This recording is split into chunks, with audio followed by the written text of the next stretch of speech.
Hello and welcome to the Warp Shelf. I'm Frank Durant. I'm Deshaun Vasquez.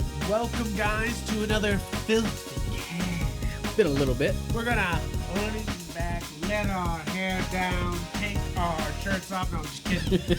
We are just going to be doing. We won't take our shirts off. That's not the show. But if you pay our Patreon, nobody's paying for that. Nobody's paying for a certain that. tier. If you pay for a certain tier, you get what you want. No, I'm just kidding. We don't have a Patreon. Don't try to look that up. Yeah. But guys, welcome to the Warp Shelf. We're doing a filthy casual. We do basically what every other podcast does and just kind of talks. Yeah, for just this shoots the shit. But we haven't had one of these in a while. Because we've had stuff to talk about. Yeah, lots and lots of subject episodes, which we love to do for and you we guys. will have another subject episode next week. Yes, but we want to kind of lean back. Mm-hmm. Lean back. And basically, on the 20th anniversary of the Game Boy Advance, have a filthy casual episode. Right? That makes you go, oh God, is that my heart slowing down? Am I dying? Like, is this death, sir? And that's, hearing that the Game Boy Advance is 20 years old fucking kills you. You're just kids, you kids don't fucking know the struggle of not having a backlight. Man. Yeah, right? I remember being in the car and being like, holding up my Game Boy and being like, I can see it. I always had a street lamps. Like, I can see it. I always had a spot like in the house where it was like right next to the window where like the sun would always peer through to be like, sit at this angle right where it's not like overexposed so I can actually still see it, but be right here. So I'd just be in like a warm spot like a cat for a while every time I had to play the GBA until I got the SP. And like, I love Advance Wars. That's one of my favorite games of all time on a Game Boy Advance. And Game Boy Advance also had for Legend of Zelda games. What did they have? They had they had Minish Cap. They had Minish Cap and they had the Link to the Past port. Yep. That came with Four Swords, which was its own game. Yeah, I don't even know in this year when we should be getting like a Master Quest edition like they did back then, if they'll ever do that. I guess. Did you ever play Four Swords like with more than one like person? No, I never had the Four Swords edition. I wish I did. Yeah, we me and my brother and my cousins did. So we were actually able to do like a whole like four-person game of it. It helped that we got Fire Red.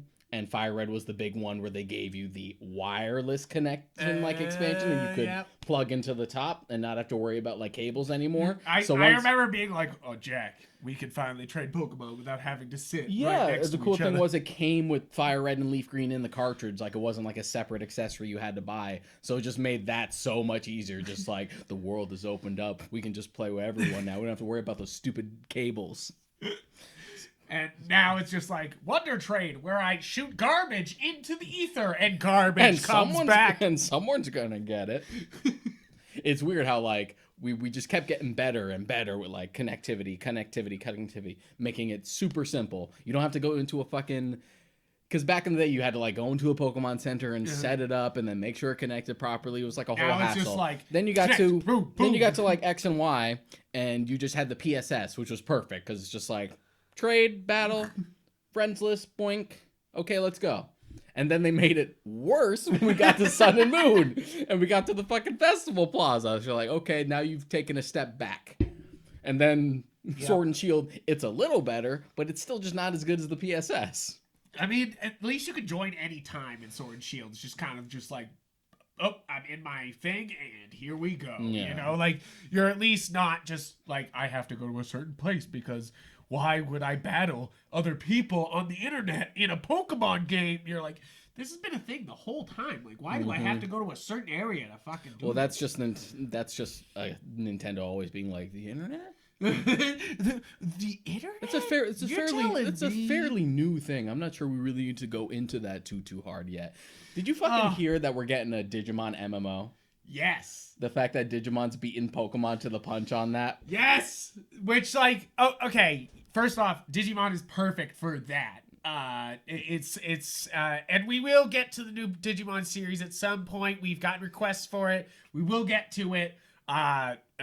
You've started watching it, but I'm a few haven't. episodes in. I haven't started it. So, but at some point we will get to that. But a Digimon MMO. First off, I'm totally down for Digimon Survive, Digimon Tactical. Like, if you, I was literally talking about it the other day. Like, give me the SRPGs, give me the tactical games. You know, like I needs them, and I needs them on my Switch. And Digimon Survive sounds bitchin'. Being able to be like, oh, yep, here's my favorite Digimon going out to like tactically beat the crap out of other Digimon. You're just like, very good.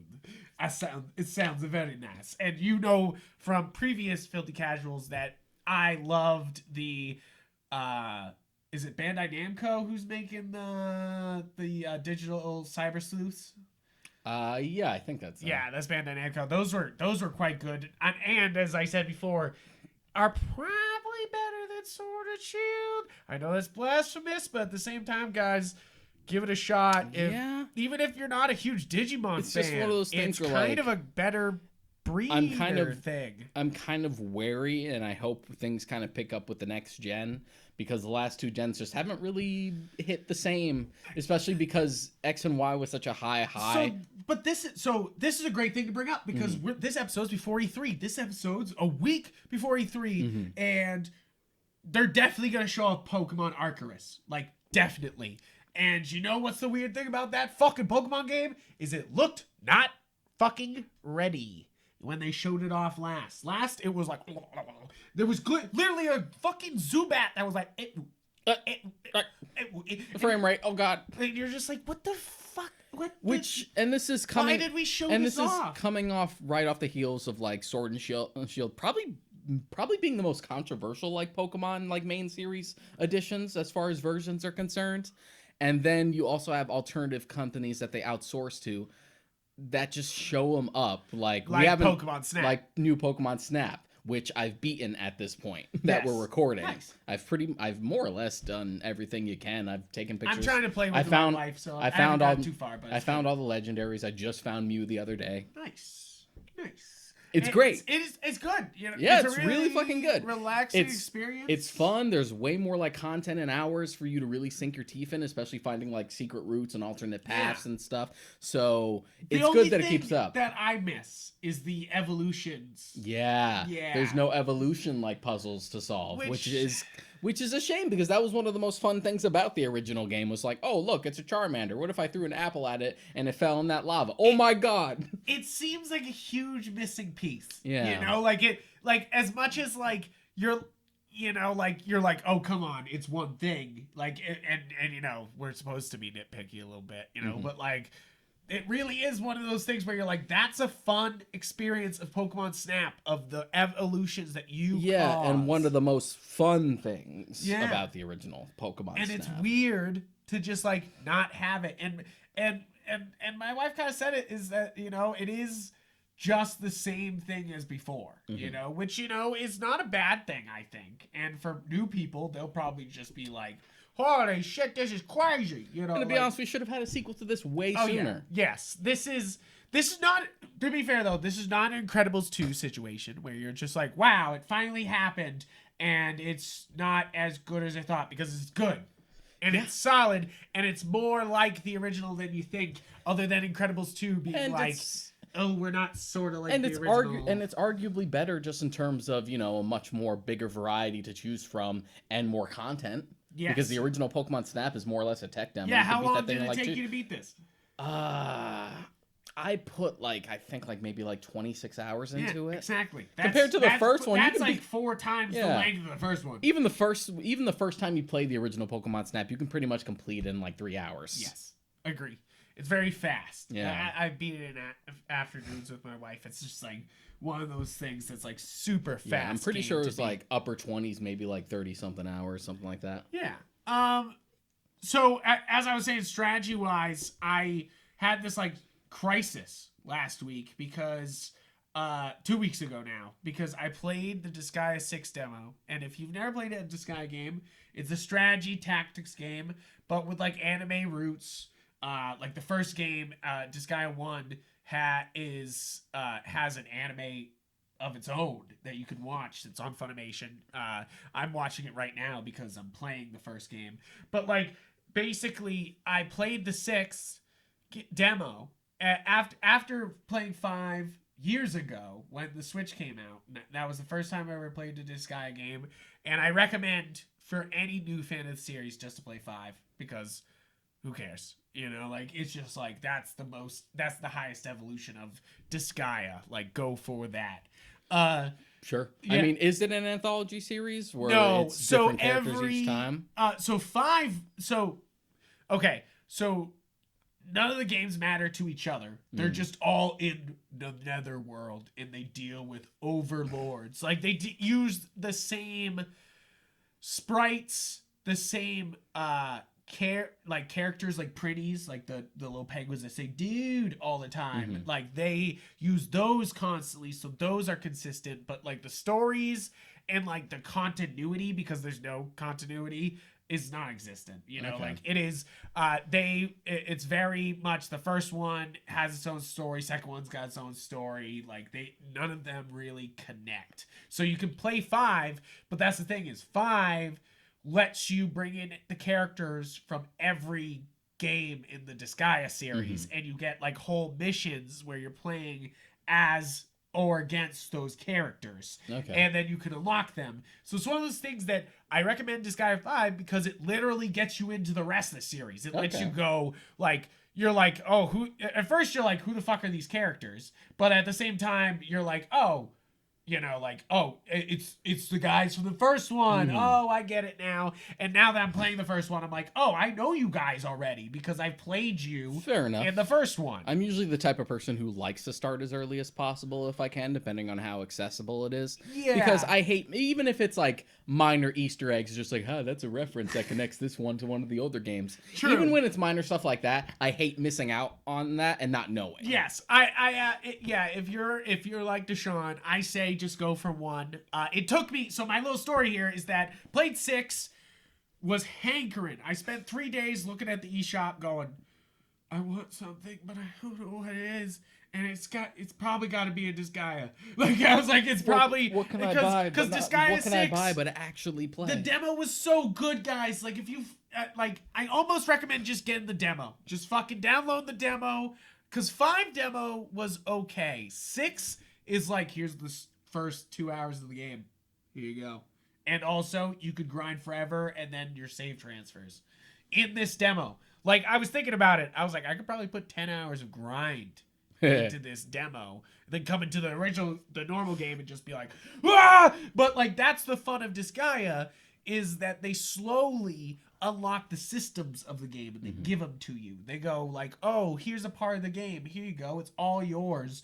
And basically, I mean, it's a huge grind, but it's like they give you everything, all the control, and you could just ramp it up so you're hitting like 999 billion damage and you're level 999,000. It's crazy. You can just keep going up and doing whatever the fuck you want. It's your game, and that's what I always say. You should try Disgaea because it's your game. It's good that like a few RPG demos have sort of gotten to that route where the save transfer, like thank God for the save transfer. Either that, or if it's something standalone that doesn't really come into play, where it's like it's sort of its own unique thing that gives you a taste for the game. Even then, sometimes if they do that, they'll like give you a reward. Like, oh, if you still finish this, you'll get like this item and this item that'll transfer over to the main game. Yeah, everyone was complaining that there was no like transfer from the Monster Hunter demo to the main game, and then when that happened, they were like, thanks for playing the demo, here's a bunch of items, and you're like, there you go, like who cares, you know, like you played the demo, you helped us, you know, like here's something for it, you know, like is basically it, because people don't have to play demos is basically it. And I think that there are so few demos now compared to the old days too. So yeah, and I mean the demo section of the Switch is pretty solid. There's a lot of games to go through there, and I think most of the Disgaeas actually have demos on there. But I recommend 5 and 6 because 6 is the biggest step up in graphics. They moved away from the 2D sprites and they're doing 3D sprites, and it's most importantly got Pro ZD as one of the characters voicing it. And if you know any Disgaea game, that means tons of voice acting because first off, they'll have cutscenes all over the story, Of course. which he's one of the main characters, and you play as him in the games, so you could be like, you know, his meme about like, I hope he gets the point. I hope that enemy got the point. Like, King that's- Dragon sends his regards. It's literally that. Like, he's like a rich king, and he's like, I think money will solve this, and he like hits you with a hammer, and you're just like, I love this. It's that's the reason why I'm recommending Disgaea 6. It's not even fucking out yet, but it's got one of my favorite voice actors and YouTubers being one of the main characters, and I can control him and make him say ridiculous things as he launches into the air and does anime shit. Yes. Yeah, you know, like in a tactics game, thank you. This is very good. More, please. And I bought Disgaea 1 after searching many GameStops, not wanting to pay $50 at Best Buy or Amazon, and found it for $33 at GameStop. And been playing like 2-3 hours of it, and it's good shit, but it's harder. You probably helped that one GameStop location's profit margin for the week. Right, for the whole... No, are you kidding? They're making so much money off their stocks. No, I'm just kidding. They're not anymore. Yeah, that bad But is over. they used to. It helped. I'm sure it helped. It sure helped. AMC's sitting there being like, yeah, baby, we're still living. They're like, do you own stock? Here's free popcorn. And you're just like, oh. Oh, okay. speaking of AMC, we can go to the movies again, We Frank. can go to the movies Oh my again. god. I meant to go see A Quiet Place Part 2 this past weekend. I just didn't get around to it. Yeah. Hell, I might still go like Sunday or something because I've been thinking about it. I've been thinking about it too.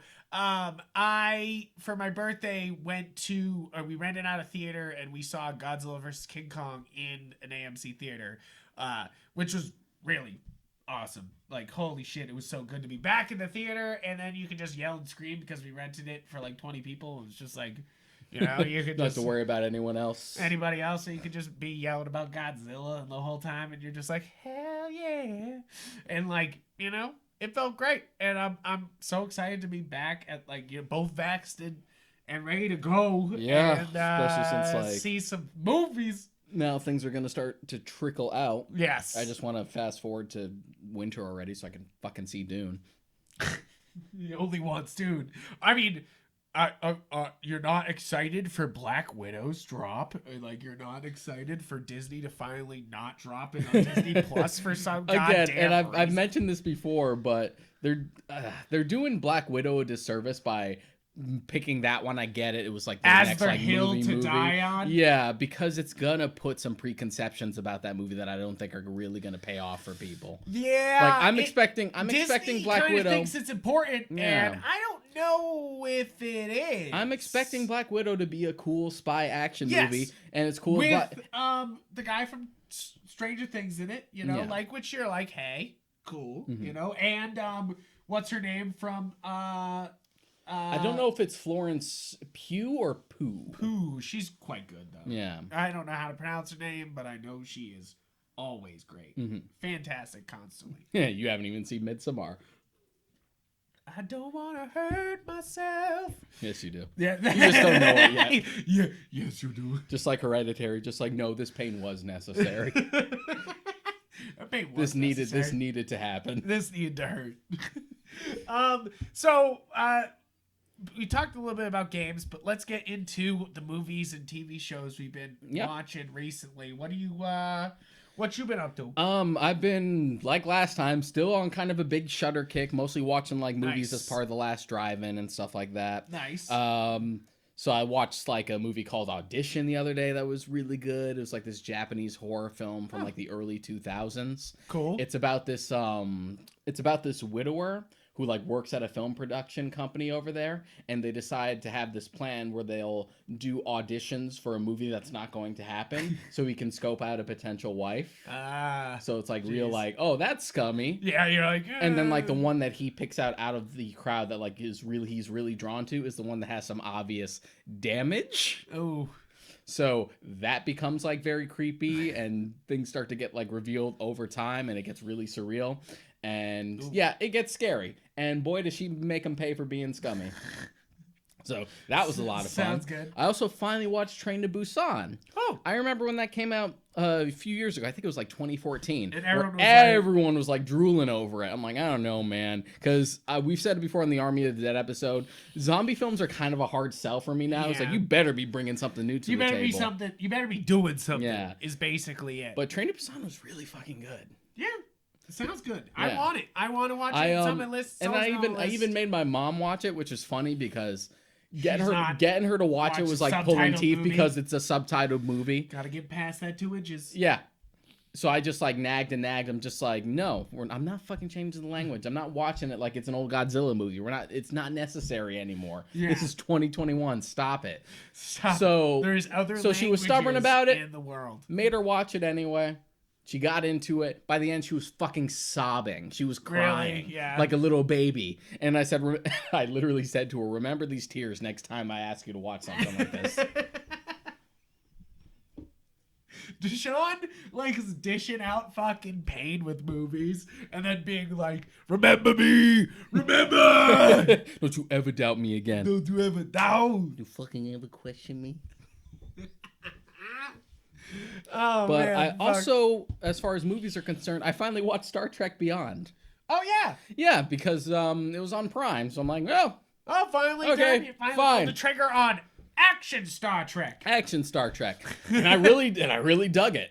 It's good. It's good. Simon It Pegg does- should just write these from now on. It's one of those things that I went into Star Trek Beyond being like, it looks like action Star Trek, and then they were like, guess what? It is, and you're It just is, like, but it's okay, but it's good. and you know what? It is less contradicting and full of plot holes than Into Darkness. Yeah, I said that it doesn't have like the sense of like awe and like That wonder JJ that throws into 09 that 09 has, but it's also not a fan servicey clusterfuck like Into Darkness is. Yes. So it's kind of in like this happy middle ground. Yep. I'm sure it's just because JJ's like going around being like, who needs a plan? Who needs a plan? Mm-hmm. Like, and that's definitely half of Into Darkness. He's like, who needs a plan? I could just do black box. Again, things." he really shines with like 09 and The Force Awakens because Abrams is all about just like beginnings, mysteries, questions. Just like, but what are the answers to those questions? Don't worry about it. Questions. Oh, what question? I'm out. He's not the guy you bring to pay something off. No, he let somebody else finish it. I Yeah. guess you can bring in the He'll relief. hand wave it away. I like Star Trek Beyond just strictly because it shows what it is. It does that. It also feels And I don't feel bad about also- this young cast doing an action Star Trek. It also feels the most traditional Trek out of the three movies, and I'm sure because it's that, like a sci-fi problem, Yeah. and we gotta solve it. and I'm sure most of that is Simon Pegg being like, "Can we put a little more traditional we Trek put- into yeah, this?" you could definitely feel But- Simon Pegg was like, "Can we make this Trek Trekky? Like, Yeah. Can we? So like, they're just you little can tell things. there's a real like. I don't want to sound like the higher fans meme, but like, like literally Simon Pegg is a big Star Trek fan. Mm-hmm. He was brought on because of that. It's like, of course, he would have a good Star Trek take. But it's just like the little things that they made as like course correction that I appreciated. Just like, oh, Bones is at the forefront Yep. finally, because that's pretty much the trio as far as classic Trek is concerned. It's Kirk, it's Spock, and it's Bones. Yeah. But for the reboot movies, especially the first two, it's really Kirk, Spock, and Uhura. Yeah, which I'm fine with. Which isn't necessarily a bad thing, but I'm glad like the relationship between Spock and Uhura, which I don't really care about, like, but it doesn't bother me at the same time. Yeah. Was sort of like de-emphasized, but also not like undermined from the first two movies. Yes. But we also put Bones to the forefront, and I'm glad that they didn't ignore Leonard Nimoy's death, and they actually made it a part of this Spock's character arc. Yes. I thought that was really well done. Yes, it's them not like forgetting their past Mm-hmm. right off the bat, which is so important to this, is that they can't just be like, oh no, don't look at 09. And plus, you Don't want to look talk at- about don't look at yeah, and Into you want to talk Darkness. about good fan service. Like, you can't tell me your heart wasn't warmed when he got the gift from old Spock, and it's the picture of the old crew. He's so good. Yeah. He's so good. I love it. But again, Into Darkness has my favorite Star Trek line ever. Bones, what are you doing with that dribble? But yeah, like, it was a lot of fun. I liked Jayla. I really liked Idris Elba in this. Yeah. I mean, which of course is just Yeah, like, of course. oh, Idris Elba was good in something. Stop the fucking presses. But still, it's just No, like no. I've seen Cats. I've seen Cats. And it's the only Idris Elba movie where you sit there going, "What are you doing, Idris Elba? Stop it." Was anyone good in Cats? Stop it. What? Was anyone good in Cats? The lighting guy, I guess, I but that's I don't think anyone really came out of it better.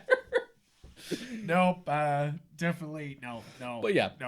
No. But I enjoyed the idea. I like that it started off with like, I am evil alien who wants to destroy the Federation, and like the twist that it's actually an old Federation officer. So you're like, huh, that's really good. But it's also not, it doesn't also necessarily have to be like world-ending stakes. Oh my God, Khan's gonna use his super blood on everyone. But he's Khan. Yeah, Into Darkness is dumb. It's still not the worst Star Trek movie, I mean, though.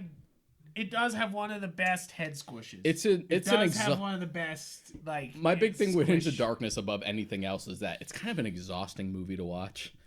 You just get tired by the end of it. And I remember loving it walking out of the theaters, though. To be fair, yeah, so did I. Into Darkness, I remember walking out of the theaters and being like, "Wow, that was cool. That was fun." And then thinking about it for 2 seconds and going, "Wait."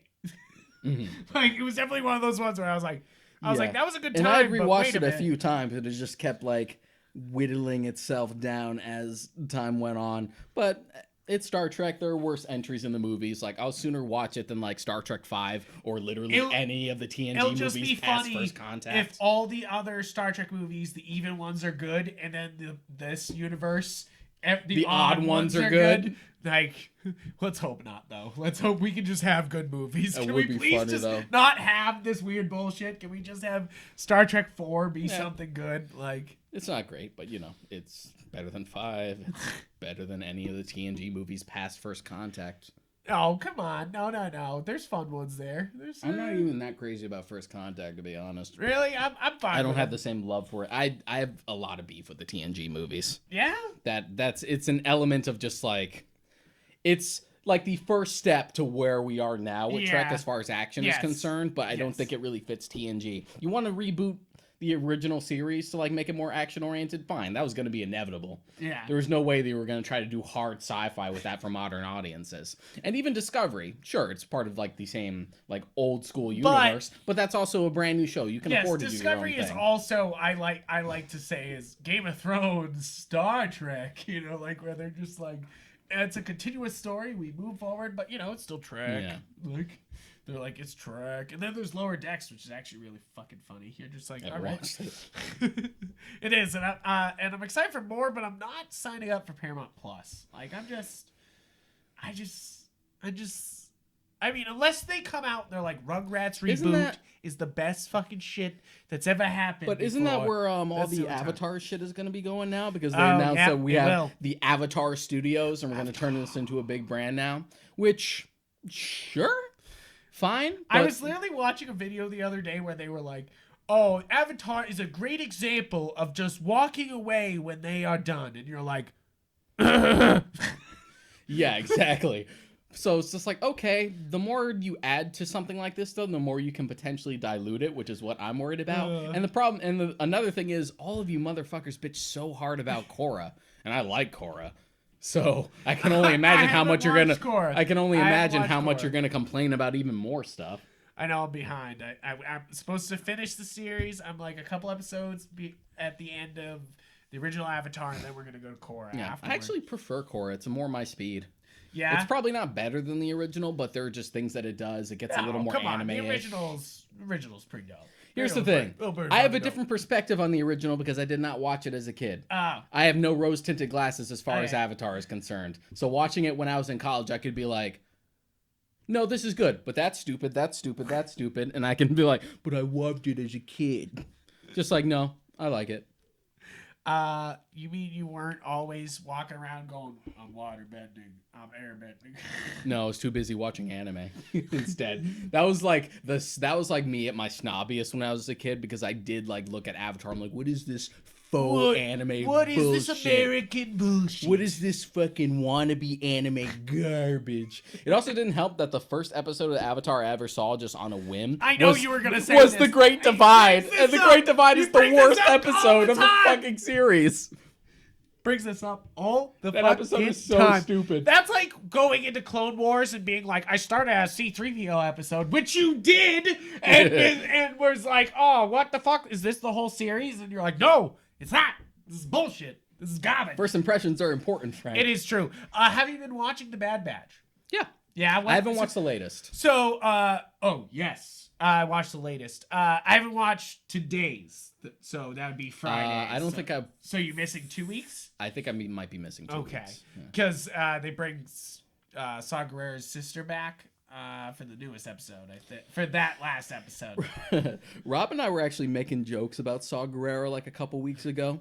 Because we were like, if there's one character that Disney really wants to make a thing, but I just don't give a fuck about, it's Saw Gerrera. Really? I don't give a fuck about Saw Gerrera. Really? I like Saw Gerrera.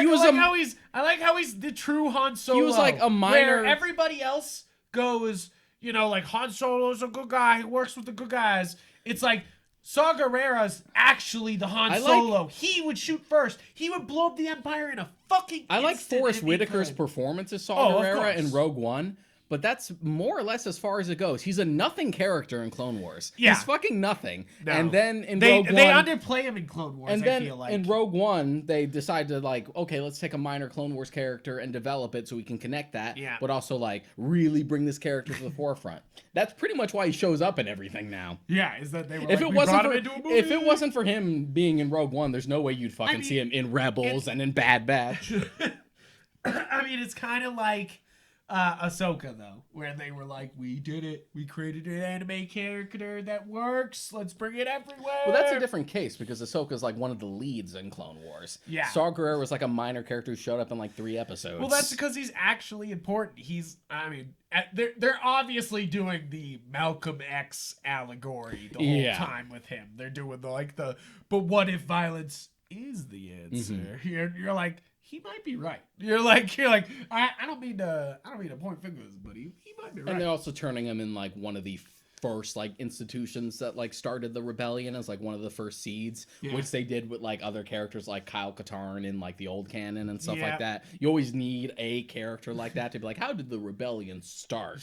Get started. I like the Bad Batch strictly because it is so just like, did Dave Filoni trick everyone into making another season of Clone Wars? And you're like, you bet your ass he did. I mean, sure, yeah. You're like, you bet your ass he did. Like Dave Filoni is Star Wars now. He is. He's creative director. Yeah. He is fucking, or whatever. What did they call? What's his new title? It's fucking. I think it is creative director. It's something ridiculous where, which first off, it couldn't happen to anybody better. In my eyes, yes, give it to him. He's made some of the best Star Wars that ever Star Warsed.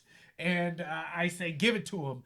And if he wants to make another season of Clone Wars and just name it Bad Batch, okay. It's fine by me. I don't find Omega that annoying.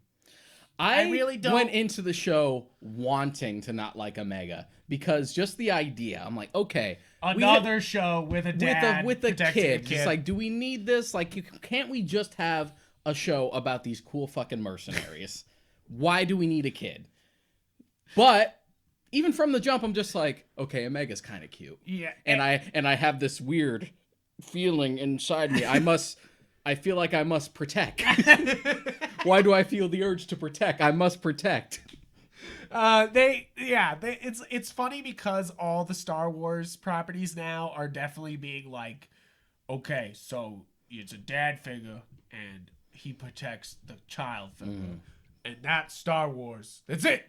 That's all there is. Star Wars is just all accidental dad. Well, yeah, it kind of is. Yeah, it's so weird. It's so weird, and a lot of literature lately has been that. I mean, Witcher is was an that old story. already, yeah. It was always that. So you can't blame that. That's actually a good segue. There was actually 2 different points I could have segued because I am reading a Star Wars related book right now, and I just finished a Witcher book. Oh, so nice. If you want to use that to transition to what I've been reading. Okay. So I just finished The Time of Contempt, which is the 4th Witcher book. Oh, And nice. Probably the weakest one so far. It's kind of Really? boring. Yeah, that's Yeah. super great. It's just a lot of setup that didn't need to be an entire book. Oh yeah, it could have been It's one of his those. short stories. It could have been no, because they edge away from short stories after the first two. Then it's just like, nah, now we're getting political. Now and we're books. This is about Ciri growing up because she's destined to be something. Yep. We're getting serious. This is war. So the first 2 books are like short stories. Geralt's fucking this and killing that. And the problem is, I feel like all of the latest book, The Time of Contempt, could pretty much be summed up as like one section in another book. Yeah. But it just feels so padded and padded stretched out. Yeah. Yeah. So on to the next, I guess. On to the next. And then I wanted to read it because I'm pretty sure the next season of The Witcher is probably going to be adapting mostly Blood of Elves, so maybe a little bit of Time of Contempt. Really? So I wanted to be more or less caught up so I would know what would be If going on. what with was the like second season. foreshadowing at least. And then for the other book, I actually am halfway through The Princess Diarist, which is a Princess memoir. Diaries? Diarist. Sorry.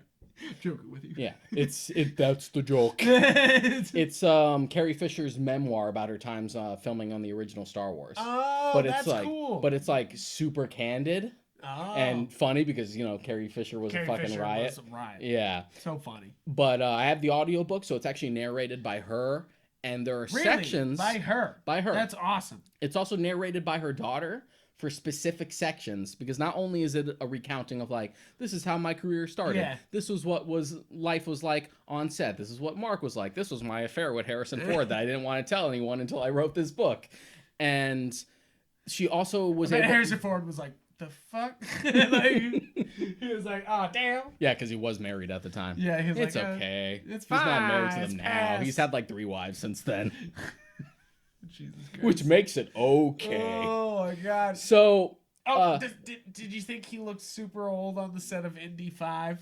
Or Indy 5, that's what it's called.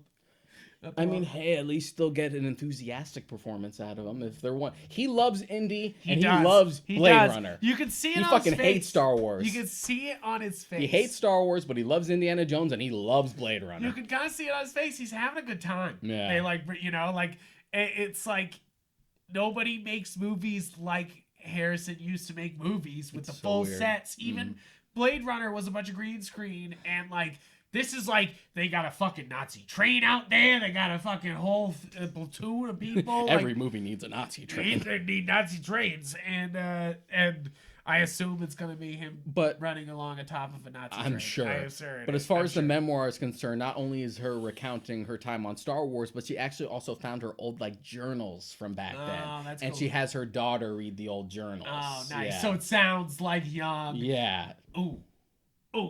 That's I'm nice. like, That sounds yeah, like a nice audio It's book. already really fucking funny. I couldn't sleep last night. I'm running on like only a few hours of sleep right now. So what I did in the meantime was what I was doing in the meantime was like cleaning around the house and stuff, and I was listening to it. I've already listened to half of it because it's only like a 5-hour book. Oh, okay, nice. And it's already been like super funny, super candid, and just really insightful. Nice. And also Sounds really good. and also kind of like, man, we're fucked up. Man, we're For like old 70s Hollywood. yeah, you're just like, damn. You're like, ooh, yikes. I mean, you can see one of my books up here is Easy Riders, Raging Bulls, which is one of my favorite books that was picked by our film professor, Tim Jackson, for us to read in film school. It's one of my favorite books I got in film school because it is just one of the most like candid portrayals of 1970s film, and they're just like everyone was on cocaine, and that's the only reason why we made anything, and it's also why we got anything done. And you're just like, what? Yeah, it's a really good read. I'm sure it's even a better listen because she gets to narrate it for you. Yeah. It is so funny how Harrison Ford hasn't all changed that much. Like even back then he was kind of like grumpy stoic and grumpy. and short. And Mark Hamill's just always been a sweetheart. Yeah, right. He's always been great. She talks about the story of just like how he had. I like, loved his tweet the other day. I hope you like this tweet. And I was just like, yes. Damn it, Mark Hamill. I was like, damn it, you charming bastard. you can have a like. But I recently, because of HBO Max, I started to watch all the DC animated universe movies, which I've brought up in a previous episode, but haven't dived in on because I've gone through them all now. Because I wanted to. I basically was like, you know what? This was a huge gap in my DC knowledge that I was keeping up with for a long time until I think it was Son of Batman was our last one, or something like that. At least the last one we had watched together. One. I had seen like maybe a couple on my own, like Bad Blood and stuff like that. Which I realized I had not seen. I literally finished watching all the DC animated movies and then went back to Bad Blood, put it on, and was like, oh, I didn't see this. I was like, oh shit. Like, I was like, cool, this is. Which does show how much a lot of those movies blur together. Yes. So, I mean, there's some light in this tunnel here because, of course, there's a couple good ones here. These DC animated movies have a great track record, but starting around that time, Bad Blood, I want to say pretty much post Dark Knight Returns, and once they started making after they made the Flashpoint Paradox, yes. which was good. Yes. Once they started adapting New 52-esque stories, where it's which sort of I like a faux Throne of Atlantis. Yeah. And I like the Justice League ones, which a lot of people don't, but I like Throne of Atlantis. Justice League War was alright. Throne of Atlantis was pretty good. Yeah. And then that was kind of the last ones I seen until recently, and I started to go through them. And I'll just give you guys kind of the brief walkthrough. I started it on Justice League Dark, which is a great one to start off because it's literally one of the best ones out of all of these DC animated movies. Even just like history-wise, not even just this universe. DC Justice League Dark is great because it's basically the Guillermo del Toro Justice League Dark movie that they were going to produce as a Justice League Dark fucking movie. And then they go, we'll just make it an animated movie. And holy crap. What a fucking bombastic blockbuster. Yeah, it just makes me mad that we just never got a Justice League Dark movie. It makes me furious. And I guess we're still trying to get that off. It's no longer with Del Toro, but now like Doug Liman is trying to do it. Like it keeps changing hands. Because it's a good idea. It's a great cast, and they already know that it's like weird groups like this, like Doom Patrol, is doing extremely well on HBO Max. Like, come on, the money's here for these weird DC teams. Go hard, and plus, and that's what you're gonna see from this list here is that the DC like weirdness shines. I think they underestimate like how much of a moneymaker they can make out of John Constantine. Seriously, even if you just even from a cynical standpoint, if you want inclusivity like clout points, John Constantine is bisexual. Yes. Yep. I'm pretty sure pansexual because I'm pretty sure he would more than likely sleep with a ghost if he could. Yeah. Well, no, he has sex with a city in one of these fucking movies. So I would say that's a fucking pansexual. I mean, she was a woman at the time, but she is a city. He has sex plus with King Shark. He has a sex. Yes. That was the funniest shit. That's the funniest shit in the world. But okay, so Justice League Dark. But I do remember liking Justice League Dark. Good and plus, stuff. I love that it's just Matt Ryan again, who's just such a perfect Constantine. And then this is where it's funny because I start off strong, and then literally these are the reasons why I stepped away from these series. Was the next two movies is Justice League vs. Teen Titans and Teen Titans Judas Contract, which Justice League vs. Teen Titans is bullshit. It's just malarkey. I just remember it being just kind of dumb. It's just full of like it just shouldn't be happening. Yeah. It's like it's not the fun of like Avengers versus X-Men where it's like, like they have some opposing viewpoints on how these mutants should be treated. It's like, no, just Teen Titans just want their own abilities and Justice League's being overbearing. Like it's really stupid. Weird. And Judas Contract. Judas Contract was okay. Judas Contract is pretty good. This is coming from someone like the George Perez like new Teen Titans stuff is my Teen Titans. Yeah.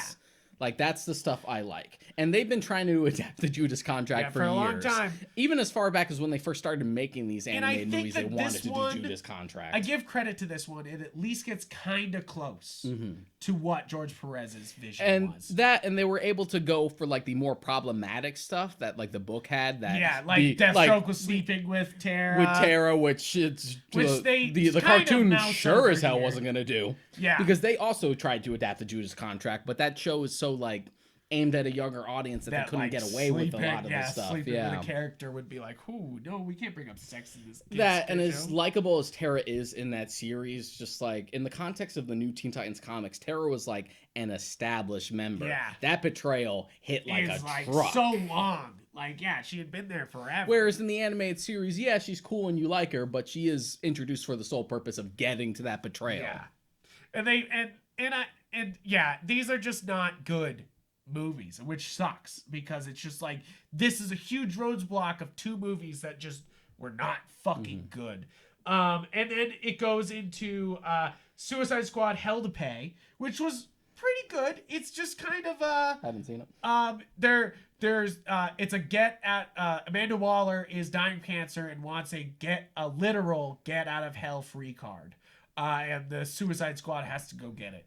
And it's basically a Suicide Squad road trip movie. So it's really not bad. Like, it's really not. How does it compare to Assault on Arkham? Because that's basically the first Suicide Squad movie. I think Assault on Arkham is more bang boom ba, and Hell to Pay is more funny. Like, they're trying to be like, aha, you like 2016 Suicide Squad being funny. Hey, these guys are funny too, and you know what? I mean, it's actually kind of a good thing. Say what you will about the Suicide Squad movie, but hell, it kind of has made Suicide Squad a household name as far as the DC side is concerned. And they do a thing with Bronze Tiger here, which was actually one of the big surprising parts, which, actually using Bronze Tiger and doing it well is make or break for even the next movie. Yeah, he's such a D-list character. Yeah, you're just like, and they do a great job with him here. So right after this leads into the 2-parter of mediocrity called The Death and Return of Superman. And they can be put together or you can just watch them separately. There is The Death of Superman and Reign of the Superman as 2 separate movies, or you can just watch it together as Death and Return of Superman. So this is like the 3rd or 4th time they fucking adapted Superman dying. Well, they had Superman Doomsday. Yeah. They have... So as far as the animated movie is concerned, I think it's only been twice. But then we have live action. He dies in BVS. Yeah.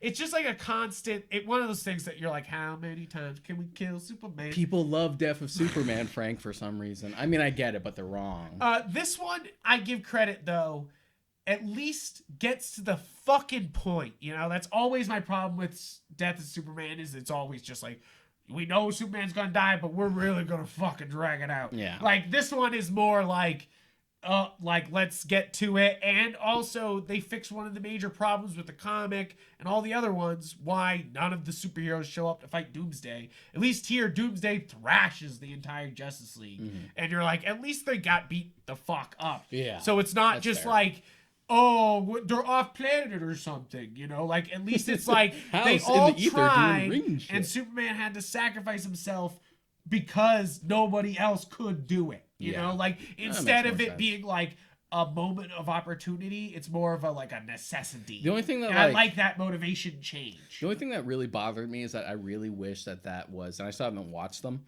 I really wish they had made it a period piece like they did for Dark Knight Returns, because I loved that the Dark Knight Returns animated movie was just so 80s. Yeah. I wanted Death and Return to Superman to just be 90s as fuck.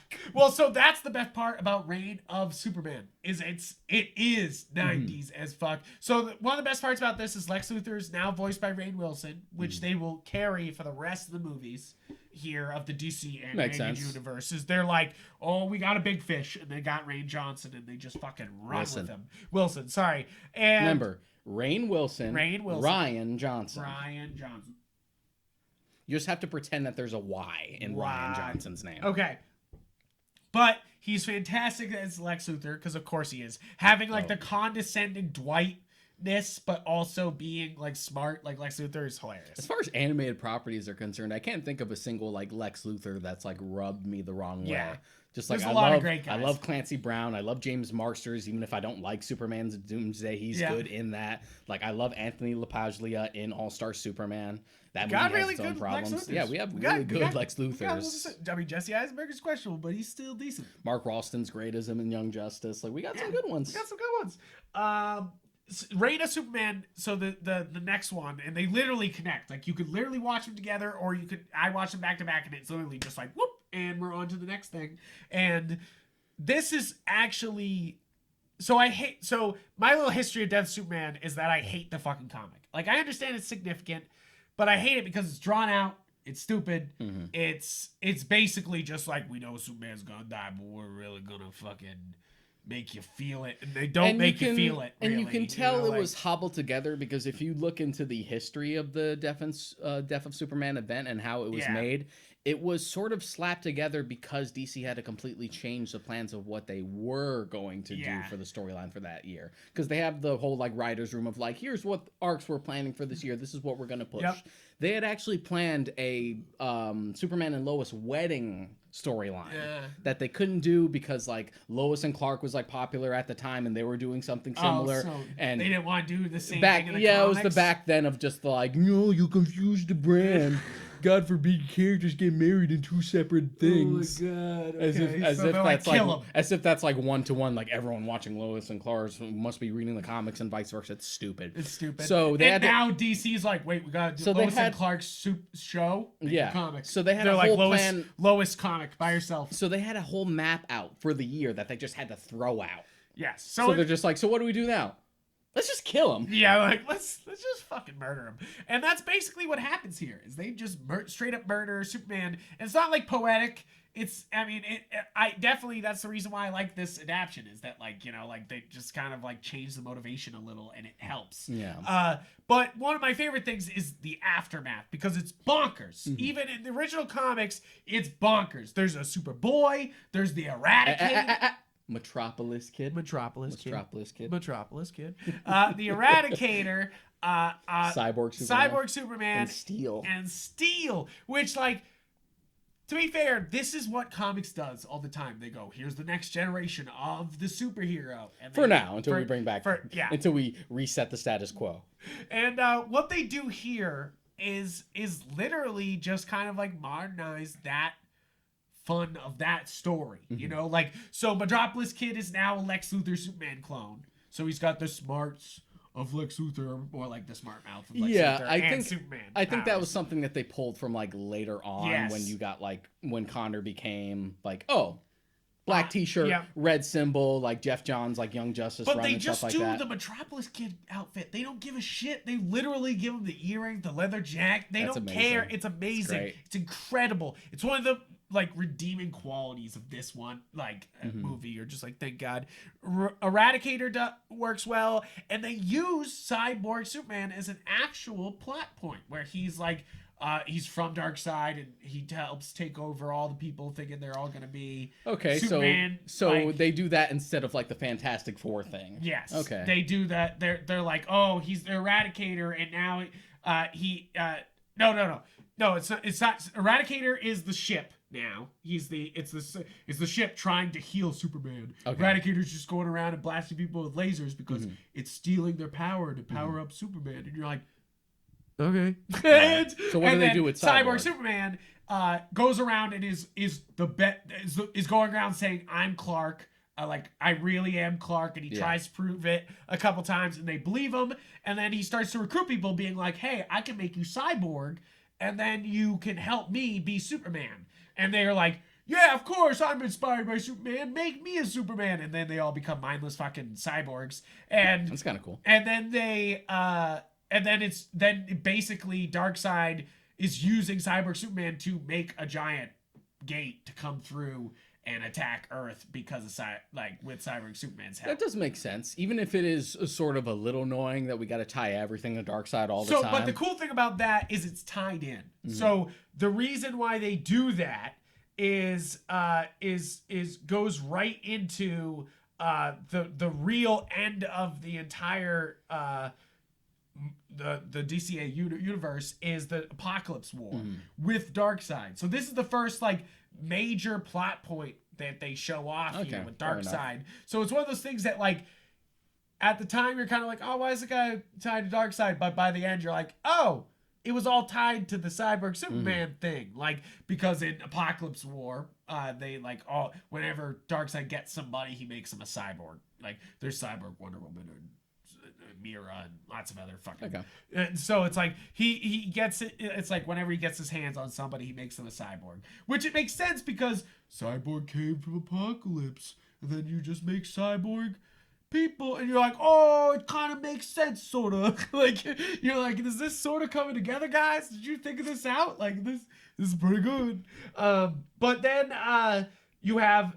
After that, actually a really great return to form, Constantine's City of Demons, which is what I was talking about earlier when Constantine fucks L.A. for some god-forsaken reason, and then basically for poetic reasons. But if you've ever read City of Demons, this movie's really kind of spot on. I gotta watch it then. It's pretty damn close, and I liked it a lot. I mean, it's still Matt Ryan, and it's very it was a good time. I had a good time with it. Now here comes the fucking suck, which is the problem. Is that we went up a little bit where we hit mediocrity. We're like sevens. And then we shoot the fuck down to several fives here. We have Batman Hush, which God damn it. I mean, to be honest, like, God damn it. I had heard it was bad, and to be honest, I was down on it the moment that they said, oh, this is gonna be in that New 52-esque universe, and it's gonna be Jason O'Mara Batman. I'm like, nah, I'm good. So, I'm aight. Yeah, so the problem is that Hush is just a showcase, in general, of Jim Lee's talent. That's it. It's not really a great story. As far as like Jeff Loeb's other works specifically for Batman, I mean, it's a good story. It is, but it never reaches like the levels of like a Long Halloween or a Dark Victory. It's not as engaging a mystery or a story. Because it's about the big pages, you know? Like, it's about Jim Lee flexing his muscles. It's not really about... It's really about being like, okay, who next in the Batman universe can Jim Lee draw? And he's like, Ra's al Ghul. And you're like, you bet your ass, show him in there. And like, you know, like, they're like Red Robin, yep, throw him in there. Scarecrow, yep, throw him in there. You know, like, and they just go hard. And the reason why this is so charming is Jim Lee. Yeah. So when you go to a movie and you just try to adapt it without doing any of the big... You try to like replicate the big wow moments, like the joke, they come around the corner and Thomas is dead in front of the Joker. And the whole scene, which, where the fuck is it? I know it's right here. Should be early Yep, on. right there. Boom. Is a great scene, but the best part about it is the scene. You know, like, is this wonderful shot of Jim Lee's fantastic realism on Joker and dead Thomas Wayne. It's all about like the splash. Yeah, it's about the splash. And then when they try to replicate the moment with this new 52 art, it loses all impact and it just doesn't work. And it just, the whole fucking movie is just so predictable and stupid.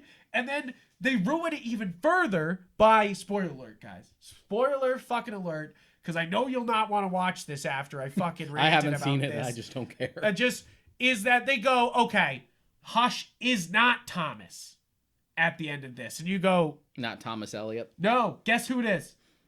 It's the Riddler! Why?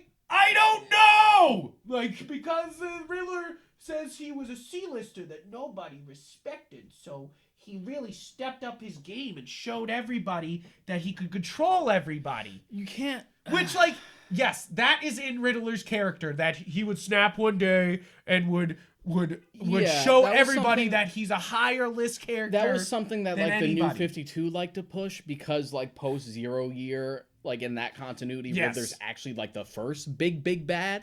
So the fact that, like, he goes from that to just, like, sort of a C-list character in modern times for the New 52 is something that they would like to mine. Yes. Because of, like, all the stuff that he got away with in 0 years. Like, how'd you go from up here to up here? What are you, the new Bane? Yeah, what happened to you? Yeah, like, what happened? And I'm for that. I'm for the New 52. I'm for 0 Year all the time. 0 Year always. Oh, so good. Oh, so good. But, like, that's the type of Riddler I want. This just felt like they were like, because it feels like they're doing the same story up to that moment. Yeah. And that's the problem. They didn't build in the Riddler. They didn't build in anything. They just did it Did straight. they even do like the misdirect where like it might be Jason Todd? Oh yes. Okay. Oh yes. They do. They do everything to the point of revealing it's To Thomas. get to the actual and then they reveal, reveal, and then it's Riddler, and he Yeah. goes into a rant about how no one respects him, and so he stepped up his game and showed that he could control Superman, Batman. Which, like, I like that reasoning for Riddler. But it's maddening because it comes out of fucking nowhere. And it undermines what already worked as a twist in the original story. Yes. Which, again, Hush is more like a showcase for Jim Lee. But at the end of the day, Hush is still a really good villain. There's a reason why people like him so much. Right? There's a reason why he keeps coming up all the time, you know? Like, and it's one of those things that, like, it where things in Arkham City feel like a great homage to Hush. And you were like, wow, look, it's almost that shot from Hush, you know, like, and it feels Even Thomas Elliott shows up at the end, right? So they can set up Hush for Arkham Knight. Yeah, which to be honest, they don't pay off well. They're just like, no. But Arkham Knight didn't pay off a lot of things. But they, yeah, seriously. What happens when you didn't let Paul Dini write that third one? You're like, nah, we'll just have our in-house writers do it, and look how it turned out. Yeah, why you gotta disrespect Paul Dini so much? It's all my question is, you know, like. Fucking, that's why I'm for that. What's the new Batman series called? It's is it just Cape Crusader? Cape Crusader. Yeah. I'm for that. I was about to say the adventure. I was about to say the adventure continues, but that's the comic book continuation. They respected continuation. Paul Dini. Yeah. They respected him. And, you know, you respect my Batman I actually animated don't series think guys. Dini is attached to that. No, yet. is it Bruce? It's Bruce. Bruce. Yeah, it's Bruce Tim. Okay, well, respect Bruce, but bring in Dini. It's Bruce Tim, it's Matt Reeves, and it's J.J. Abrams right now, as far as like the big producers for Which it. I'm for Matt Reeves being involved with more Batman shit. I'm sure it'd be easy for Bruce Tim to be like, "Hey, Paul, you want to come write an episode?" Sure. Sure, sounds great. Yeah. So Why is Paul Dini sound like George Lucas? Sure. So I'd the love to do next steaming pile of shit was Wonder Woman Bloodlines, which, again, doesn't connect with the good Wonder Woman animated movie. This was another one that I just kind of outed because it was immediate, just like, okay, a new Wonder Woman movie. Is it a sequel to the 2009 film? No. Okay, this is in the New 52 universe. Is it adapting the Azarella one? Nope. No. Then why are you wasting my time? And I pretty much didn't watch it just based off of that. They tried to basically show off all of Wonder Woman's villain gallery here, you know, like, and they kind of do such a haphazard, like, half-hearted effort at all of this, and it shows. And the animation is not very good here. This definitely had to be one of the lowest budgets of the DC animated universe's movies, and that's saying something because some of these don't look great, you know, like, and this one is absolutely the worst looking. It has many really blur shots that just don't look good, and there's lots of like low FPS moments. It's just it's just not there animation wise, on top of being a boring movie, you know, like, And the thing just is, like, what? it's kind of easy to forgive someone like the mishaps with these movies because they're all straight to video. Yeah, so you could just kind of forgive most of them, but then when they really But sometimes stink, when they get real bad, really stink, you're just like, ugh, this is just like, I liked Gotham by Gaslight, to be honest, but it's just like, oh god, CG horse. CG horse CG is coming at me. CG horses isn't real. It can't hurt you. It can't CG hurt you. horse. Oh my god, seriously though. Then next after Bloodlines though is the end of the entire thing. I did watch Bad Blood after that, but then I watched Apocalypse War. So Apocalypse War is the gem here. So if you literally, my main recommendation for all the DC animated universe movies is literally watch only the Justice League Dark movies. Don't even watch anything else. I'm just kidding. But kind of, not really, because all of that, anything with Justice League Dark, like Constantine, is good. And I'm not just like fanboying. I'm literally like, these are, for some reason, they got to actually play with these characters instead of being like, God, do the Teen Titans, but can't be too dangerous. Like, you know, and you're just like, but it's your animated universe. Who the fuck's holding you back? Who the fuck is holding you back? And they're like, us. But that's WB. WB's constantly like, you want me to touch it? And they're like, don't touch it. And they're like, I'm gonna touch it. And you're like, don't Stay away. It's a straight to video movie. What do you care? Go away. What do you care? Go away. Just do something else. But then, so yes, Apocalypse War is really worth it. It's not a 9 for me. It's an 8, but it's It's a lot of fun. It's a big bombastic movie that at first you're like, this should be just called Justice League. Why they call it Justice League Dark? And then they're like, and then we killed all the Justice League. And you're like, you did what? Like, and that's what's so great about this movie is it's finally got the balls. They just kill anybody because it's obvious that they're at the end of their universe here, that they just kind of go really fucking hard. And they kill anybody they want, and they just don't care, and anybody's life is on the line, and they really fucking show it. I literally gasped. They killed Batgirl Burnside, and I literally gasped like a little girl. They like have the Paradooms, which is the Darkseid finally beat Justice League by combining the Parademons with the Doomsday. And now they're Paradooms, which obviously is a problem because now it's flying Doomsday, which you're just like, shit. And they, that's basically what happens. And they basically hop on top of Batgirl and rip her to shreds. You literally see one of her like costume's arms go flying off, and you're just like, I literally was like, ah! I was like, not my Batgirl. And you thought Killing Joke made you uncomfortable, right? You're just like, shit. It definitely was.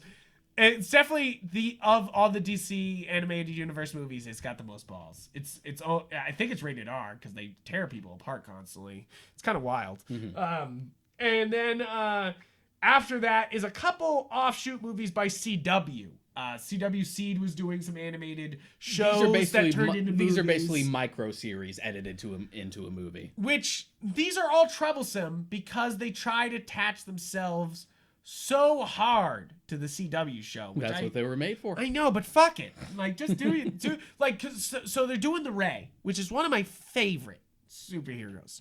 I know he's so stupid. He just controls the fucking sun. He's gay and he shoots the sun. Like, that, but to me, that's all you need. Like, I'm just like sick. He's super powerful and for some reason shoots the sun and you're just like, cool. You don't need a necessary, like, complicated power to make an engaging superhero. Right. Think about how many times we've milked super strength. Yeah, right. That's it. Right? That's why I'm totally down for just like light powers, Think about how much we like what? Think about how much we liked like Invincible. Right. And Mark only has super strength. Right. And like the invulnerability. That's it. Like it's very limited. Here's a spoiler for what's not going to happen in Invincible for someone who's read the comics. You ain't getting new powers. Yeah, that's it. There is no moving forward. There's other superheroes for that shit. So they have but the Ray is just kind of a letdown because it starts off strong. You're in Nazi fucking universe where Nazi Supergirl, Nazi Green Arrow, and Nazi Flash are going around. Yeah, because this was a tie-in. This was a tie-in to Crisis on Earth X. And to be fair, Nazi Supergirl is frightening, like you're just like, oh shit. Like she literally takes Tornado to the bottom of the ocean and just starts lasering him until he opens his brain up and hands him Red Tornado, his like cortex.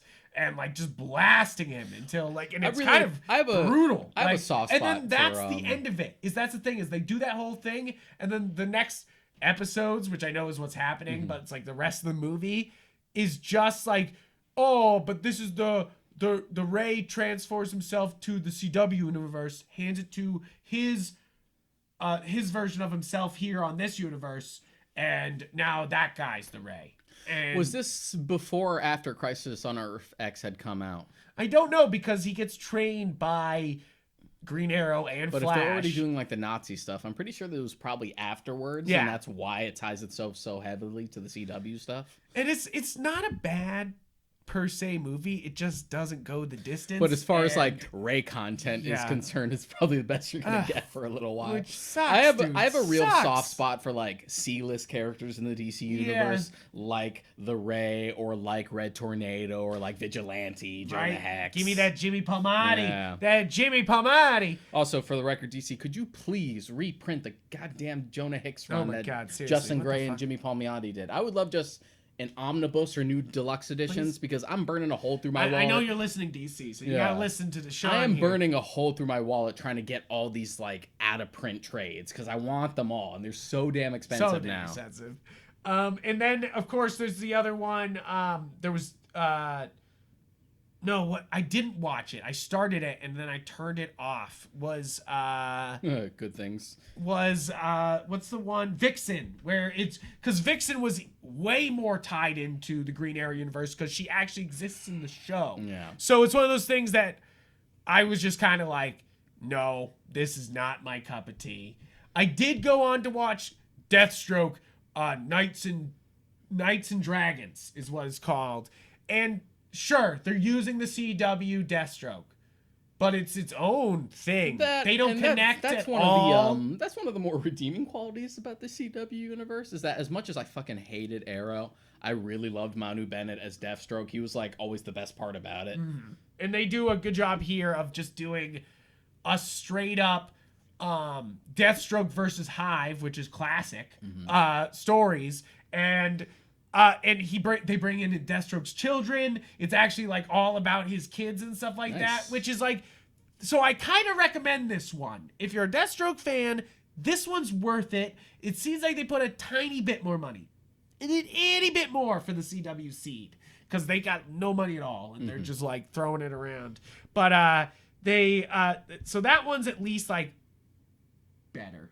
One of the ones that I missed earlier was Justice League Gods and Monsters, which I had just missed. I really like Gods and Monsters. It's fun because first off, Michael C. Hall as Yeah. Batman is but fantastic. but Batman, but also Man-Bat because it's Kirk Langstrom. Right.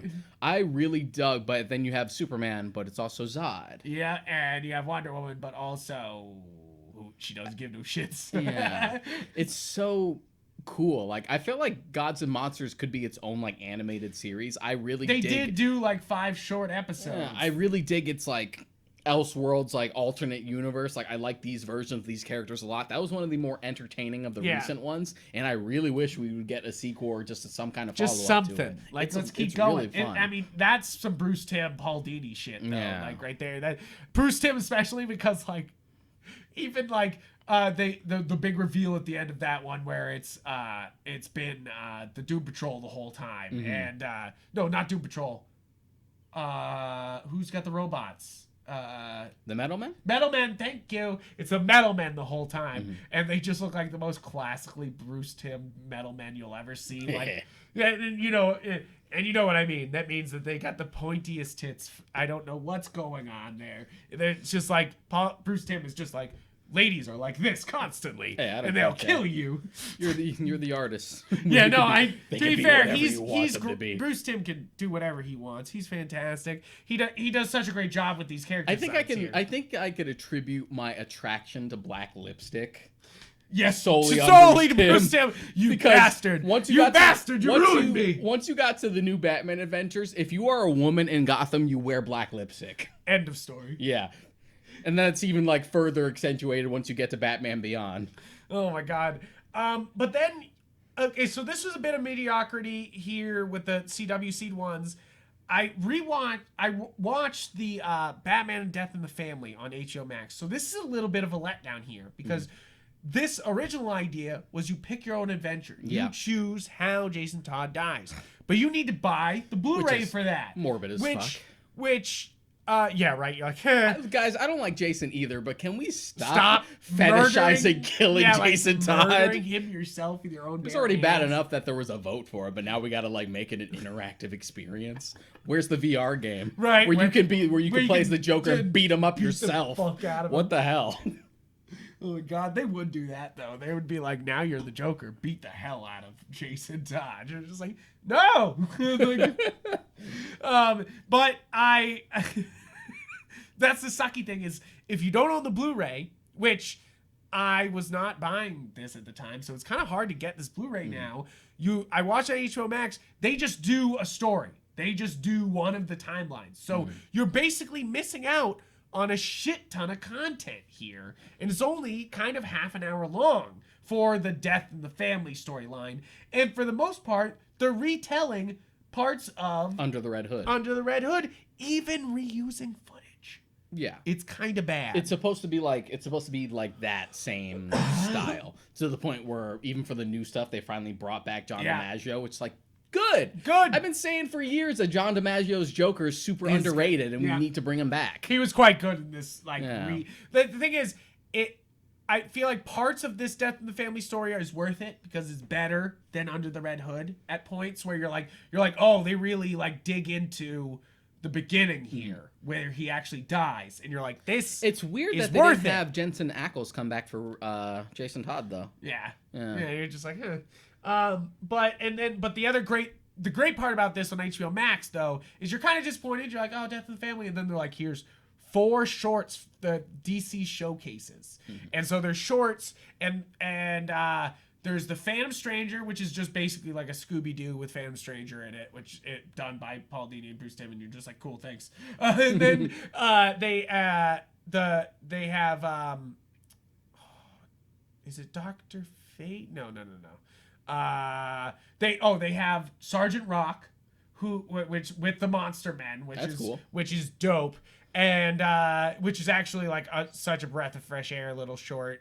And there was a deaf one, wasn't there? Yes, that's what I was saving up to, is that the final one is a Death comic. And if you're one of those assholes being like, why is Death black in the new Sandman show? And you, first off, shut the fuck up. It doesn't matter. Yeah, shut up. It doesn't matter. They're like, but her iconic look. Fucking watch that animated short. Read the comic. Who cares? That's not what this is. Gaiman took the right philosophy as far as these shows concerned. Seriously. Because he had said that like making the audio adaptation, which is very strictly faithful, it keeps even all like the outdated kind of stuff that hasn't aged well.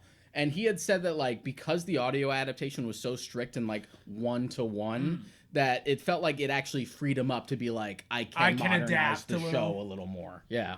Which I'm sure will anger people. I'm sure it'll make them angry. Yeah. But listen to the audiobook. And or sure, read the book. If it was up to me, Read the fucking book. like the show wouldn't even take place in modern day. It would be a period piece. Yeah, of course. It would be 90s. Like, Yeah. let's do it all 90s. Like, why not? So that the references stay the same, you know? Like, you're just like, why not? Let's fucking go. And yeah, so that one's... But I do want to watch that Death short. I hadn't seen it. Yeah. And anything Sandman related, I'm just... Yeah, exactly. And it's worth it. Like, so that's on HBO Max. And then the last one that... so I did watch... I hadn't seen Batman: The Mystery of Batwoman, which we had gotten a heated discussion on our Discord because I didn't think it was that bad. I don't think it was heated so much. It's just like... I'm just joking. I just want people to go to the Discord, sign up. I've always found Mystery of the Batwoman super mediocre. I didn't mind because you got Bane, you got Penguin, you got Falcone, you got... It's the whole Batman animated universe. Was that Falcone or was it Daggett again? Or was it Rupert Thorne? I think Rupert it's supposed Thorne. to be It's Rupert Rupert Thorne. Thorne. It's Rupert Thorne. Yes, it's Rupert Thorne. Which, you know, can actually show even more, you know, which you're just like, okay, you know, like, which I like this because it is just kind of a fun story with the stakes big enough to warrant a movie. Yeah. You know, and like, it doesn't, like, not every, even if it's in the DCAU, it doesn't have to necessarily be like a world-changing event. Like, it doesn't have to be the same level of epic operaticness as Mask of the Phantasm or even like the emotional highs of Sub-Zero. But it was just in this weird place where like Justice League was airing and we decided to do a new Batman Adventure style movie again. So, I mean, then going back and watching it now, it's a treat for me but then because it's I'm also getting weird. back into animated, you know, Yeah. universe. But then it was also in this weird place where where like we made it so much after the fact that like the original Robin voice actors tool to do it, so we had a new actor. Penguin has a new actor for some reason, even though you could just have gotten Paul Williams again, and you also have like brand new characters. Like Bullock has a new partner that's not Montoya when it should have just been Montoya. Yeah, but so what I looked it up on that is that they tried like a lot of the characters that are obviously illusions to, you know, Montoya and several others. Like Cassandra, one of them definitely just being Cassandra Cain, but then not doing Cassandra Cain, is that they literally DC just stepped in and was like, no, we're trying to do Batwoman in the comics and she's a good guy. You can't make her a bad guy. And like that's literally what happened there, is that they had to change the names of all these like well-known characters that they worked into the story just to appease the but she's a good guy now. That makes sense. They've done that before. Like that's why like the relationship between Batman and Wonder Woman and Justice League never pays off, even though they kept flirting with the idea, because DC was just like, no, We don't like that pairing. Let's do Superman and Wonder Woman instead. Yeah, and in all fairness, we talked about it way back in the day on the Real Books Don't Have Batman days, but that relationship was actually way more engaging than it had any right to be. And they're just like, yeah, we're dropping that. Yeah. They're just like, wait.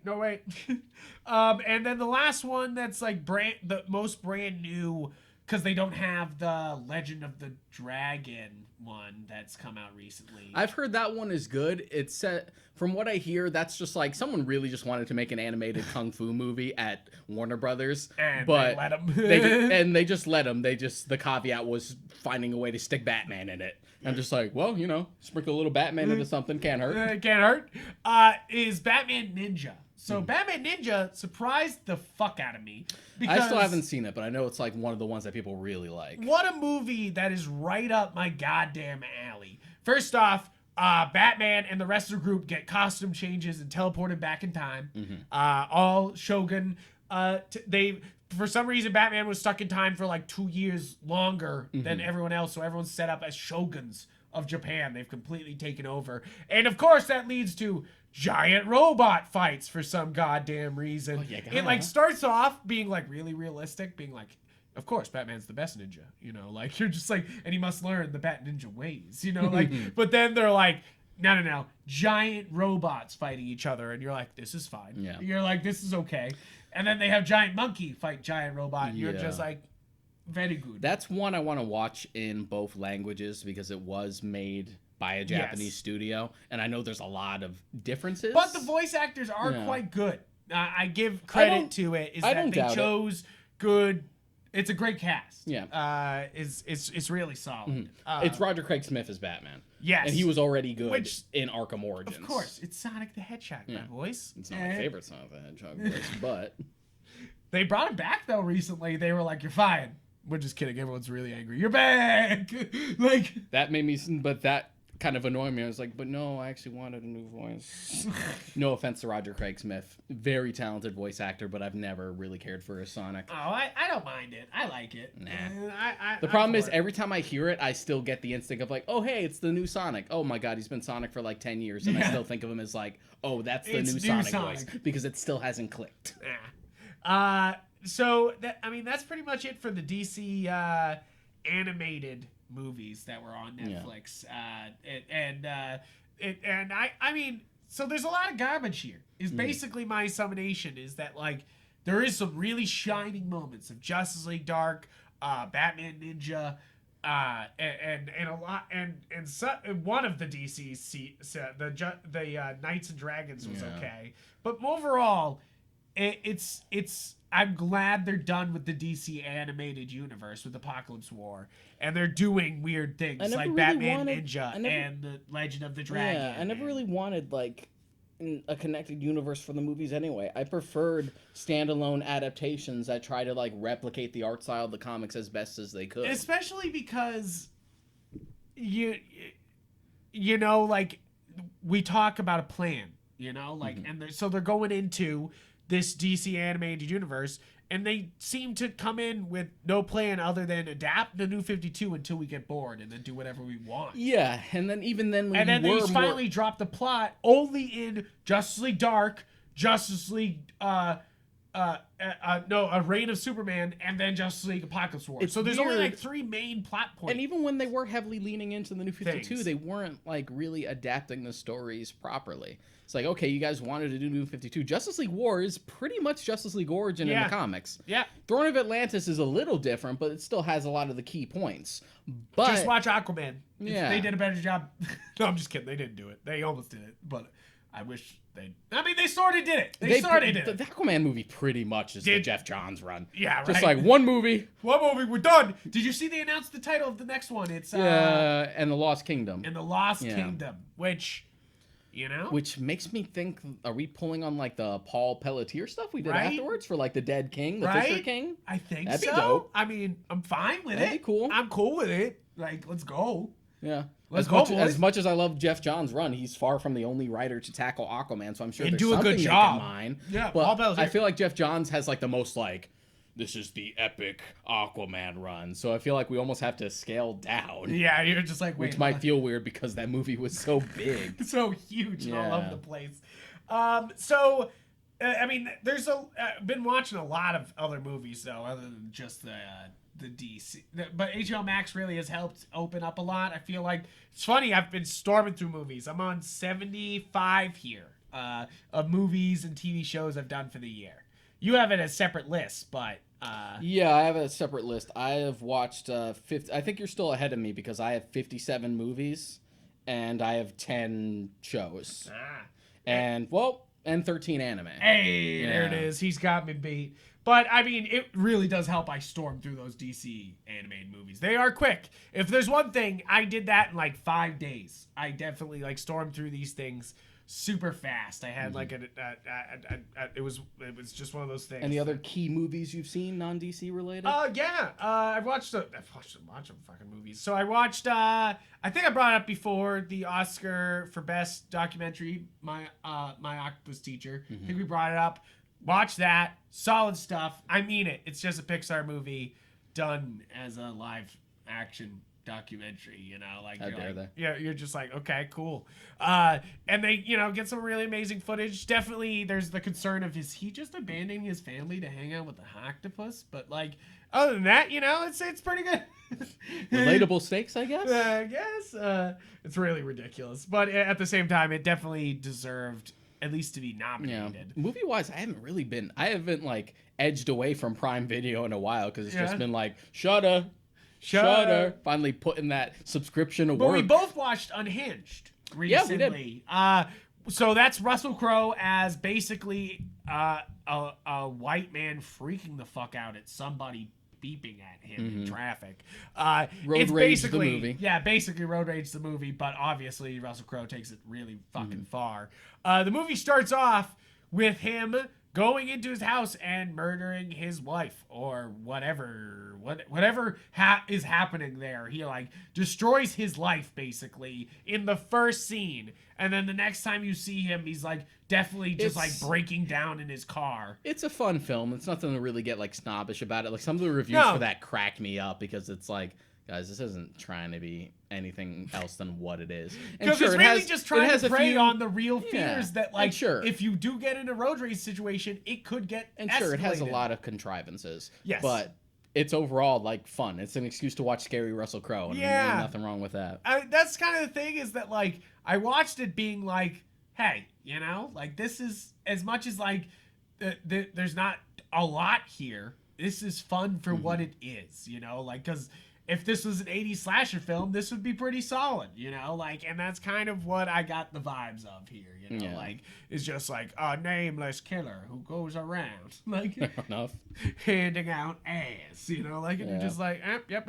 But that's pretty much it for what I've been up to. You have anything else? Yeah, I watched MODOK on Hulu, which we want to do an episode about, I think. I did won't like get the too first deep episode on that. fine, so we might do an episode on it. So I won't get too deep, but, you know, it's Robot Chicken doing MODOK stuff. Sounds fun to me. We watched A Woman in the Window, which is the new Netflix one, where it's basically wearing its influences on its sleeve. It's just its Rear Window in modern times, with Gary Oldman, with a great cast, like so good. But kind of a movie that for me, even though it's really good at planting things and then paying them off, it just felt almost too contrived, too everything. Yeah, that's what I heard. It's just too much. I feel like it's also one of those things that in a book, one of the twists is you wouldn't see it in a book, you know, like, and then when they do the twist in the movie, you kind of already guessed it because it's a very visual one. Hold on. What we're gonna do to finish off? I'm going to. We already talked about. I saw I Care a Lot, which is pretty solid on Netflix. Yeah, I've seen that too. It's really good. I watched the rest of the Baki movies, and soon we'll do a whole episode on the Conjuring universe. Maybe Maybe. But I watched all the Annabelle movies, and I've watched all the rest of the Conjuring movies. So it's pretty much, I've seen them all now, other than Conjuring 3, which came out this week. So we're going to watch that later with In the Heights. It's going to be quite the double feature. Ghosts and well, now things are starting to open again. Hopefully we'll have some more content. Not that we mind doing like these filthy casual episodes, but it's also good to have. We like to focus on specific topics. Yes. I think that's why a lot of you guys come here, is we get deep.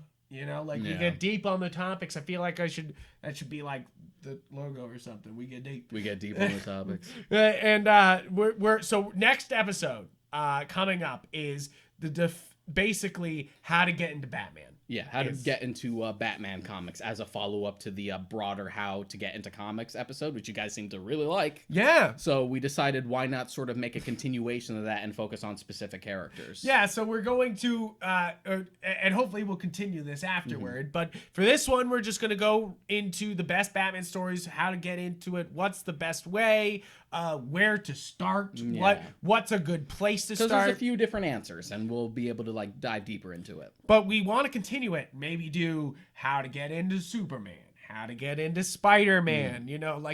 There's lots of ways to keep this how to get into series going. And it works for big characters, for mainstream universes where they have like a lot of baggage multiple like that. franchises. You don't need to worry we wouldn't do how to get into Digimon. You just watch the shows. And it wouldn't be like a comic that has just like the one sole creator. Like, how do I get into Sandman? Just read volume 1. You're good. Yeah, good. Move forward. This is characters that transcend creators and have like many stories. Different hands in them over the years. Yes. So Superman, Batman, Spider-Man, big boys, big Batmans. And basically, guys, we want to thank you for tuning in every week. Hit that subscribe button for us anywhere you're listening or watching. You can watch us on YouTube, or you can listen to us anywhere there's podcasts. And then you can find me and Deshaun on Instagram and Twitter as Yep Frank and Mod Karaika. And guys, check out everything that is geeky at galaxyofgeek.com. We literally, if you thought we covered everything on the Warp Shelf, check out our website, the galaxyofgeek.com, and you'll be surprised there's even more geek. We can go deeper. We can go further. So thank you guys for tuning in, and I hope you have a great rest of your day. See you next time.